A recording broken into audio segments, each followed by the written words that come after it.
this assessment asks us which of these reactions on screen would be faster. The chlorine leaving in DMSO to make a carbocation and Cl-, or the same reaction happening in ethanol.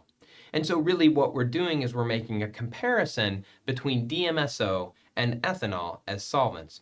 DMSO is a polar aprotic solvent, ethanol is a polar protic solvent. Well, neither of them are going to have any particular interaction with the carbocation, aside from maybe the next step in the SN1 reaction. So what we're really looking at is how does the chloride interact with the solvent.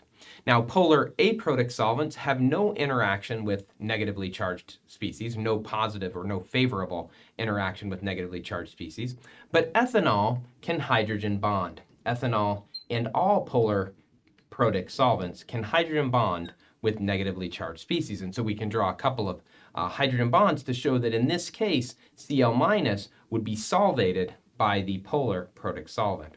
By sharing that negative charge with the hydrogen bonded hydrogen atoms, we make chloride a more stable leaving group. As a result, chloride is going to leave more quickly in the polar protic solvent, ethanol.